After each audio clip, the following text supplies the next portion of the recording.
मित्रों, अभी आपके बीच हम सब लोग एक ही उद्देश्य को लेके आते हैं कि आपका मानसिक शक्ति कमज़ोर न पड़े। अभी का जो वातावरण है, जो समय है, वो एक ऐसा समय है कि आदमी को भीतर से उसके एक पीड़ा पहुंचा रहा है। लेकिन हम उसको कैसे अपने मन की पीड़ा को दूर करें और दूसरे की सहायता के लिए भी खड़े रहें। सहायता किन रूप में हमें करना है? देखिए, सहायता का अभी सबसे बड़ा ये है कि हम एक दूसरे का मनोबल बढ़ाने का काम करें, आत्मबल बढ़ाने का काम करें। निगेटिव चीज़ें अगर हमारे सामने परोसी जाती है या कहीं दिखलाई पड़ता है तो उससे अपने को किनारे करने का कोशिश करें। ये समय जो आया है, ये पूरे मनुष्यता पर एक संकट लेके आया है। सुन के हम लोगों को भी पीड़ा होता है, कष्ट होता है, लेकिन हम सबको भी अभी के समय में परम पूज्य गुरुदेव ने जिन बातों को हमें बताया है, उसी फार्मूले पे हमें आगे बढ़ना होगा। हमें अंदर से एक विश्वास रखना होगा कि आने वाला समय अच्छा है। और ये आप समझ लें, विश्वास की अपनी एक शक्ति होती है। अगर व्यक्ति के अंदर विश्वास रहे तो वो अंधेरे में भी प्रकाश का विश्वास करके अपने जीवन को सफल बनाने का प्रयास करता है। आज ये दिखाई पड़ रहा है, ये भौतिक दुनिया जो बड़ी रेस में दौड़ रही थी, कौन किससे आगे हो जाएगा, हम उनसे आगे हो जाएं, वो हमसे आगे हो जाएं। ये भौतिक रेस की जो दुनिया थी, इसमें एक ठहराव आया है। और आने वाले समय में लोगों के समझ में बहुत सारी चीज़ें आने वाली है जो हम लोग किसी को समझा नहीं सकते थे प्रवचन के माध्यम से, उपदेश के माध्यम से। वो सारी चीज़ें लोग अब स्वयं समझने को तैयार हो रहे हैं। भारत की जितनी भी प्राचीन चीज़ें थी, जो हमारे पूर्वज वैदिक काल से लेके समझा रहे थे, जिनको हम एडवांस लोगों ने अपने आप को, हमने कहा साहब हम तो बड़े एडवांस लोग हैं, ये एडवांस लोगों के समझ में भी अब ये बातें आ रही है कि प्राचीन काल में जो सब चीज़ें हमें बताई जाती थी वो आज सही दिखाई पड़ रहा है। वृक्ष से लेके, वनस्पति से लेके, नदी से लेके, सबको हमने देवता कहा था। हमने कहा था ये सारे देवता हैं और उनका हम पूजन करते थे। प्रकृति से हमारा ऐसा तालमेल था जिससे हमारा समाज, हमारा परिवार खुशहाल होता था। आज हमारा तालमेल विज्ञान से हुआ है। विज्ञान में कोई खड़ा भी नहीं है, लेकिन विज्ञान चलाने वाले लोग, हम लोग अपने आप को हर लोग वैज्ञानिक समझने लगे। हम लोगों की बुद्धि इतनी चरम पर जा पहुंची कि हमने कहा साहब ये जितनी भी प्राचीन चीजें हैं ये सब बकवास है। आज फिर से वही प्राचीन चीज, प्राचीन सिस्टम हमारे सामने आ रहा है। और धीरे धीरे लोगों के समझ में ये बात आने लगेगी और तेजी से कि अगर हमें सही में सुखी जीवन जीना है, शांतिपूर्ण जीवन जीना है, स्वस्थ जीवन जीना है, तो हमें प्राचीन वो सब चीज़ अपनाने होंगे जो भारत में कभी पूरे विश्व को प्रदान किया था। और इसके लिए हमें नियमित रूप से कुछ ऐसे कार्य करने होंगे जैसे नियमित उपासना। उपासना क्यों? इसलिए उपासना कि प्राचीन काल में हमने उपासना का महत्व इसलिए दिया कि आज ये देखा जा रहा है, मेडिकल साइंस भी ये बात कह रहा है कि अगर आप अपने मन को बार बार निगेटिव फोर्स में लगाते हो और निगेटिव चीज़ें आपके मन में बैठने लगती है तो आपका शरीर बीमार पड़ने लगता है। तो शरीर का इलाज तो मेडिकल साइंस के पास है, लेकिन अगर हम मन से बीमार पड़ने लगें, जो कि शरीर से भी ऊपर है, इसका इलाज आज मेडिकल साइंस के पास नहीं है। हमारे ऋषियों ने कहा उपासना करने से, ध्यान करने से, मंत्रों के जप करने से हम मानसिक रूप से अपने को मजबूत बनाते हैं। और अगर हमने अपने मन को मजबूत बनाया, मानसिक रूप से हमने अपने को मजबूत बना लिया, तो विपरीत से विपरीत स्थिति में भी आज मैं कई लोगों को पेपर में भी पढ़ता हूं, न्यूज में भी कि साहब हमें कोरोना हो गया, लेकिन हमने अपने मानसिक स्थिति को मजबूत रखा, हमने अपने मानसिक स्थिति को कमजोर नहीं होने दिया, तो हम उससे उबर गए, हम उससे निकल गए। ये मन का जो डर है, जो भय है, इसको दूर करने का अचूक औषधि, मेडिसिन आप कह सकते हो, ये उपासना है, ये ध्यान है, ये गायत्री मंत्र है। गायत्री मंत्र यही काम करता है, हमारे अंतर मन में बैठे हुए डर को, निगेटिविटी को समाप्त करता है, जो आज मेडिकल साइंस के पास भी इसका कोई ट्रीटमेंट नहीं है। अगर किसी के अंतर मन में डर बैठ जाए, भय बैठ जाए, तो उसको दूर करने के लिए उनके पास कोई दवा नहीं है। लेकिन उपासना से, ध्यान से, गायत्री मंत्र से, पॉजिटिव एटीट्यूड से, अच्छे लोगों की संगति से, आजकल अच्छे लोग कम मिलते हैं, लेकिन अच्छी किताबें आपके पास है, बहुत सारे यूट्यूब पर ऐसे ऐसे अच्छी चीज़ें जिसको हम सुन सकते हैं। अपना मानसिक इम्यूनिटी कैसे हम बढ़ा सकते हैं। आज मैंने सुबह पेपर में पढ़ा, मुझे दुख हुआ, पटना यूनिवर्सिटी का एक छात्र हॉस्टल में पीएचडी का लड़का, एमए का लड़का सुसाइड कर लिया, मानसिक रूप से परेशान होकर कि क्या होगा दुनिया में। ऐसी स्थिति कहीं बहुत ज़्यादा अगर बढ़ने लगा तो ये कोरोना से भी घातक हो जाएगा, और हम सबको इसके लिए तैयार होना पड़ेगा। हम सब लोग एक दूसरे को उसका मानसिक बल बढ़ाएं। देखिए, आने वाले दुनिया में एक बात आप नोट कर लें, आप कितने धनवान व्यक्ति हैं, कितनी गाड़ी है आपके पास, कितने बंगले हैं, इसका महत्व तो नहीं रहेगा। अभी आपको समझ में नहीं आ रहा होगा, महत्व इसका रहेगा कि आप मनुष्य हैं कि नहीं, आप इंसान हैं कि नहीं, आपके अंदर मानवता है कि नहीं है। अभी मानवता पर संकट आया है, लोग इसमें भी पैसे कमाने की योजना बना रहे हैं। सिलेंडर बेच लो, दवाई बेच लो, ये तो राक्षस प्रजाति के लोग हैं। मनुष्य के चेहरे तो हैं इनके पास, लेकिन इनकी बुद्धि, इनके विचार राक्षस वाली है। हमें इसके लिए सोचना पड़ेगा और मनुष्य को मनुष्य बनाने का प्रयत्न करना पड़ेगा, जो गायत्री परिवार कर रहा है। एक व्यक्ति के चाहने से, दो व्यक्ति के चाहने से नहीं होगा, एक प्रवचन से यूट्यूब पर नहीं होगा। इसमें एक ऐसी आंधी खड़ी करनी होगी कि चारों तरफ एक ही आवाज़ उठने लगे, एक ही तरह का फैशन चल पड़े। ऐसा फैशन हर लोग ध्यान से, उपासना से, अच्छे विचार से मनुष्य बनने की तैयारी शुरू कर दे।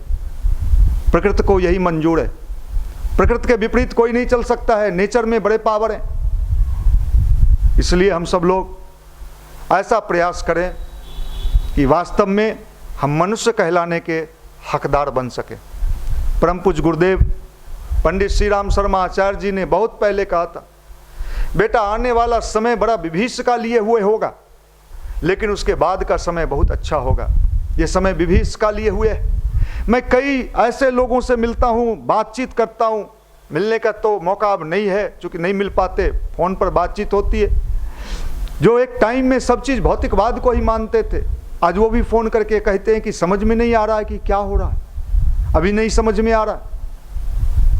इसलिए हम सब लोग अपने आप को अच्छे बनाने का प्रयत्न करें। अध्यात्म आने वाले समय में मात्र पूजा पाठ, टोना टोटका का विषय नहीं रह जाएगा कि साहब हम मंदिर जाते हैं, हम तो व्रत करते हैं, हम तो कथा करते हैं, हम उपवास करते हैं। नहीं, आने वाले समय में लोग ये देखेंगे कि आपके मंदिर जाने से, आपके उपवास करने से आपके व्यक्तिगत जीवन पर क्या प्रभाव पड़ा, हमारे व्यक्तिगत जीवन पर क्या प्रभाव पड़ा। नहीं साहब, हम तो सुबह जगते हैं और भगवान को अगरबत्ती दिखाते हैं, उनको सुगंध दिखाते हैं, उनको कहते हैं देखिए आपको बढ़िया वाला सुगंध लाएं। अब ये सब टोटका और ये सब चीज़ चलने वाला नहीं है। अध्यात्म सुपर साइंस है, ये एक विज्ञान है। परम पूज्य गुरुदेव पंडित श्री राम शर्मा आचार्य जी ने कहा सुपर साइंस ऑफ गायत्री। ये एक वाइब्रेशन है, एक पावर है जो हमें निगेटिविटी से हटा के पॉजिटिविटी की ओर ले चलता है। इसलिए हम सबको इस पर विचार करना चाहिए, सोचना चाहिए, चिंतन करना चाहिए, मनन करना चाहिए। क्या हम अच्छे इंसान बन सकते हैं? कोई एक कदम तो आगे बढ़ाएं हम। अपने लिए तो सभी जीते हैं, कोई दिक्कत नहीं, जीना चाहिए, इसमें कोई बुराई नहीं, लेकिन थोड़ा दूसरे का भी ख्याल रखना चाहिए। यही भगवान का सबसे बड़ा उपासना है। दूसरे के लिए भी कुछ सोचिए। मैं पिछले बार भी इस बात का चर्चा आप लोगों के बीच किया था कि दूसरे के लिए भी हम लोग प्लान करें। नहीं साहब, हमें तो ऐसी विधि सिखा दो कि हमारा मन शांत रहने लगे, हम स्थिर रहने लगे, सिर्फ हम, सिर्फ मेरा। माफ करना, ये तो स्वार्थ की बात हुई कि सिर्फ मेरा। कुछ ऐसे बता दो, कुछ ऐसे टोट के बता दो, ऐसे ध्यान बता दो जिससे मेरा भला होने लगे। माफ करना, आप दूसरे के लिए भी थोड़ा प्लान करिए और सोचिए। ये कहा भी गया है, आप सब जानते हो, कि मेहंदी पीसने वाले का हाथ स्वतः लाल हो जाता है। आप दूसरे के लिए सोच के देखो, आपके भीतर एक अजीब सा उत्साह अनुभूति होगा। हम लोग कई बार जब सोचते हैं कि दूसरे का कहीं भोजन मिल जाए, किसी का सेवा हो जाए, किसी को दवा मिल जाए, किसी को सिलेंडर नहीं मिल रहा है, अगर हमारे प्रयास से उसको मिल जाए तो भीतर एक असीम शांति की अनुभूति होती है। एक लगता है, एक अंदर फीलिंग्स, गुड फीलिंग्स आती है। क्या यहाँ भगवान नहीं है? क्या ये भगवान की उपासना नहीं है? भगवान का उपासना मतलब सिर्फ बस पूजा पाठ करना? पूजा का उद्देश्य ये होता है कि हमारे अंदर संवेदना आया कि नहीं, हमारे अंदर भावनाएं जगी कि नहीं जगी, हमारे अंदर वो चीज हुआ कि नहीं, दूसरे के कष्ट को देख के हमारे अंदर पीड़ा अनुभूति होता है कि नहीं होता है। अगर ऐसा हो रहा है तो नियमित रूप से हमारा गायत्री मंत्र का जप सफल हो रहा है। अगर ऐसा नहीं हो रहा, हम तो संडे को इसलिए मनीष भैया का सुनते हैं, निशांत रंजन भैया का सुनते हैं कि हमको अच्छा लगता है। बहुत बढ़िया, भगवान आपका भला करे। कई लोग मुझे कहते हैं कि आप बहुत अच्छा बोलते हो। माफ करना, अच्छा बोलना क्या करेंगे? अच्छा बोल के क्या फायदा है? अच्छा बोल के ऐसा अच्छा मुझे नहीं बोलना है। मेरे से अच्छे बोलने वाले इस दुनिया में बहुत सारे लोग बैठे हुए हैं। आपके अच्छा बोलने से किसी का अच्छा हो रहा है कि नहीं हो रहा? आपके अच्छा बोलने से किसी के जीवन में परिवर्तन घटित हो रहा है कि नहीं हो रहा? और ये परिवर्तन तब घटित होगा जो बोले हुए शब्द हम बोल रहे हैं उस पर हमारा कितना विश्वास है। अगर हमारा उस पर विश्वास नहीं है, हमारा विश्वास उस पर तब होगा जब उस रास्ते पे हम चल रहे होंगे। नहीं तो मेरा सारा बात या हम जैसे अन्य लोगों की सारी बातें आपके कान तक तो पहुंचेगी, आपके हृदय तक नहीं पहुंचेगी। और जो बातें सिर्फ कान से में पहुंचती है वो दूसरे कान से निकल जाती है। बातें तो हमें हृदय तक पहुंचानी होगी, और हृदय की बातें हृदय तक तब पहुंचेगी जब आप भी उसे हृदय से स्वीकार किए रहोगे। इसलिए बढ़िया बोलना। आप बहुत अच्छा बोलते हो। कई लोग हमें मैसेंजर पर, फेसबुक पर कहते हैं बहुत अच्छा, आपका सुन के मजा आ गया। तो मैंने पूछा उस मजा का कुछ लाभ लिए? नहीं, हो नहीं पाता। क्लास में पढ़ते तो हैं, सर जो पढ़ाते हैं बड़ा मजा आता है, समझ तो नहीं पाते लेकिन मजा आता है। माफ करना, आपका मजा आपको मुबारक। सिर्फ सुनने से काम चलने वाला नहीं, सिर्फ सुनने से। मैं तो एक बात और कहता हूँ, बहुत सारे लोग, हम तो उस देश में जन्म लिए हैं जहाँ हमारे बीच ऐसे ऐसे संत आए जिनको हिंदी बोलने नहीं आता। वो टूटी फूटी भाषा जो बोले वही हिंदी में पढ़ाया जाने लगा। कबीरदास, आप सोच लीजिए, कबीरदास अगर व्याकरण का शुद्ध उच्चारण पर ध्यान दिया जाए, पाहन पूजे हरि मिलो तो मैं पूजूं पहाड़, ये कबीरदास ने कहा पत्थर पूजने से अगर भगवान मिलते हैं तो मैं तो पहाड़ पूजूं। कहाँ है इसमें? लेकिन उन्होंने जो कहा वो लोगों ने आत्मसात किया, अपनाया। क्यों? वो सच्चे हृदय से बोल रहे थे। मेरे बोलने से पर मत जाइए। अगर आपको लगता है कि इनके द्वारा बोला हुआ कोई चीज़ इम्पोर्टेंट है, महत्वपूर्ण है, हम लोग वही बातें बताते हैं जो परम पूज्य गुरुदेव ने अपने विचारों में लिखा है। इसलिए आप सब लोग इसका प्रयास करें कि आप उपासना से जुड़ें, ध्यान से जुड़ें, और अपना भौतिक बाद जो आपका सर पर चढ़ के नशा के रूप में घूम रहा है, ये नशेरियों से भी ज़्यादा खतरनाक है। मैं कई लोगों को देखता हूं जिनके सर पर धन का नशा चढ़ा हुआ है। ये धन आने वाले दिनों में, मैंने कई लोगों को देखा, बड़े बड़े धनवान लोगों को भी देखा। अभी मैं पेपर में भी और अभी फेसबुक पर भी पढ़ रहा था, कई विधायक, कई मंत्री, बेड नहीं मिल रहा है, ऑक्सीजन नहीं मिल रहा है, बच नहीं पा रहे, सब पैरवी, विधायकी, मंत्री, काम किया क्या? आपके अच्छे कर्म, हमारे अच्छे कर्म, हमारा बोलना नहीं, हो सकता है कि बोलने में मैं बड़े एक्सपर्ट हूँ, हमारे और लोग भी बड़े एक्सपर्ट हूँ, हमारे द्वारा किया गया कर्म ही हमें सही दिखाएगा रास्ता। और गायत्री मंत्र की यहीं पे भूमिका है। अगर सच्चे हृदय से हम गायत्री मंत्र का जप और ध्यान करते हैं, भावपूर्ण ढंग से, कर्मकांड कैसे नहीं कि भैया आपने तो कहा था कि आंख बंद कर लेना और 20 मिनट गायत्री मंत्र बुदबुदाना, 5 माला गायत्री मंत्र कर लेना। तो परम पूज्य गुरुदेव कहते थे, बेटा गायत्री मंत्र तो तोता भी बोलता है, इसलिए तोते के रूप में हमें गायत्री मंत्र नहीं बोलना है।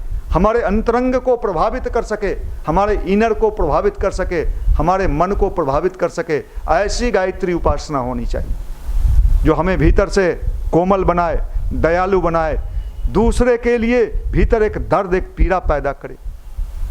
इसमें आपको घाटा होगा नहीं साहब, हो सकता है दुनिया के नज़र में थोड़ी देर के लिए हम घाटे में रहें, लेकिन हमारे जीवन में कभी घाटा नहीं रहेगा। आप सबसे मेरा भाव भरा निवेदन है, रिक्वेस्ट है कि आप अपनी उपासना नियमित करें और अभी कुछ न कुछ लोगों के लिए सोचें क्या कर सकता है। हमारे पास तो कुछ नहीं है, माफ़ करना, आपके पास कुछ नहीं है तो अभी बहुत कुछ है।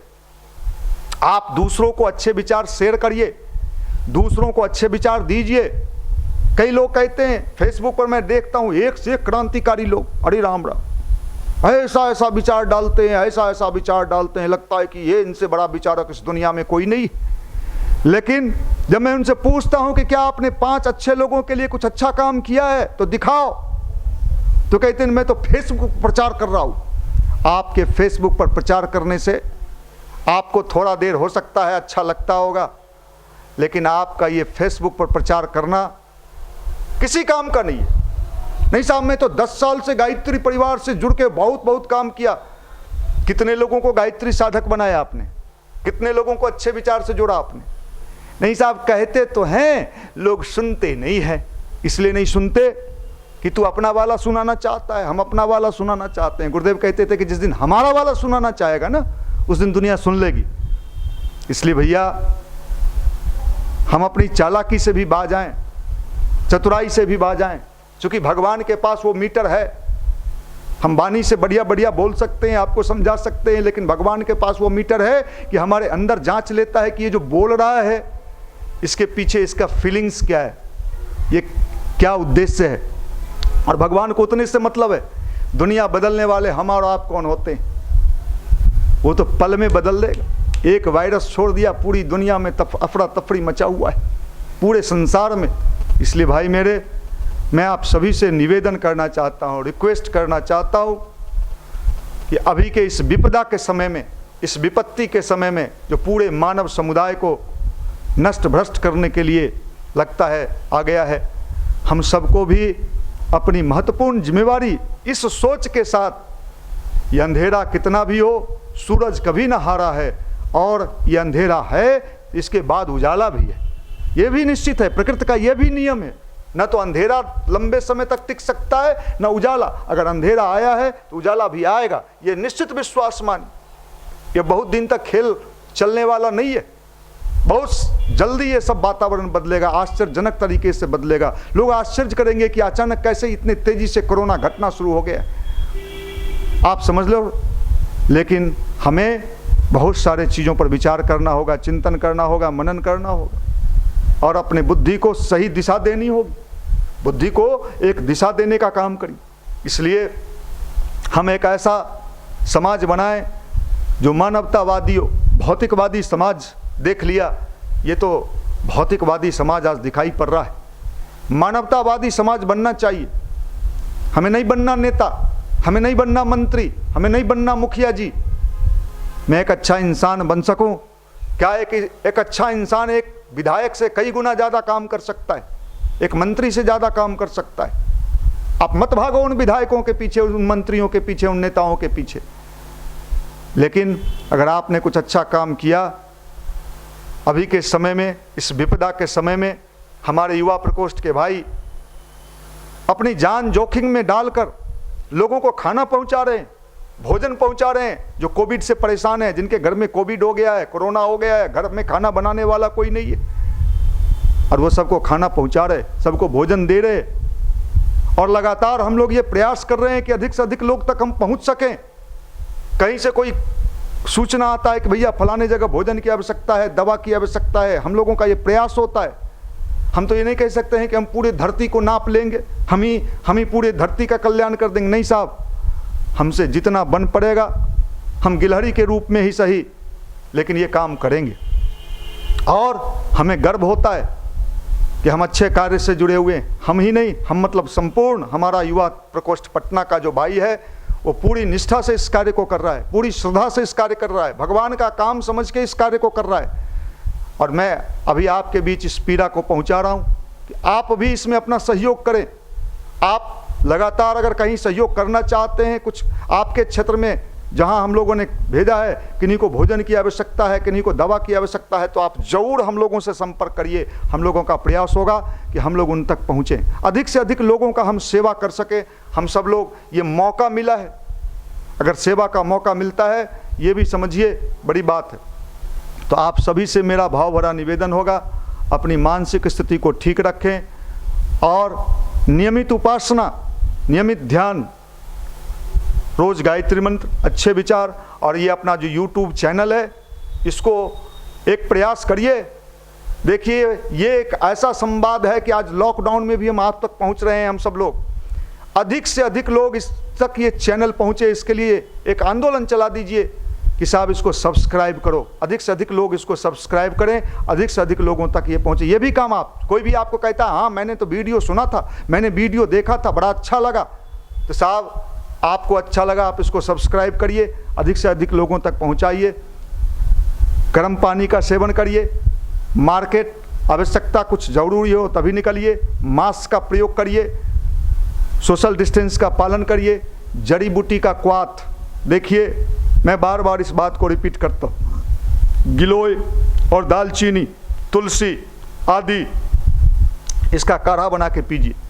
अपने युवा प्रकोष्ठ में बरसों से ये बातें कही जा रही, कोविड आज आया है, अब पहले 17, 18, 16 का वीडियो सब सुन लीजिए। उस जमाने में भी हम लोग कहते थे गिलोय पीजिए, दालचीनी का सेवन उस समय से हम लोग कह रहे थे। और आपको अगर इसके लिए कि शुद्ध गिलोय का चूर्ण और दालचीनी का चूर्ण कहाँ उपलब्ध होगा, तो आप युवा प्रकोष्ठ से संपर्क कर सकते हैं। यहाँ भाइयों के द्वारा अन्य जगहों पर उपलब्ध कराया भी जा रहा है और उपलब्ध किया भी गया है। आप इसका प्रयोग कर सकते हो अपने इम्यूनिटी पावर को बढ़ाने के लिए।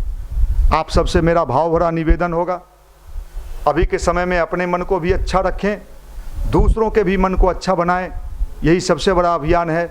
और अगर आप कहीं से इसमें अपनी भूमिका अदा करना चाहते हैं, जो कार्य हम लोगों ने किया है, तो आपसे मेरा निवेदन होगा कि आप हमारे अन्य भाइयों से, निशांत रंजन जी से, राजीव जी से, इससे आप संपर्क कर सकते हैं। और किन्हीं को और कहीं कोई आवश्यकता हो किसी रूप में, अगर हम लोगों के द्वारा संभव हो, तो मैं आपसे ये भी निवेदन करता हूँ कि हम लोग भी आपके लिए खड़े हैं।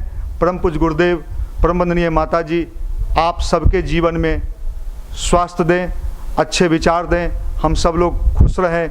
इसी भावना के साथ आज का ये कार्यक्रम मैं यहीं समाप्त करता हूँ। बहुत बहुत शुभकामना, मंगल कामना, धन्यवाद।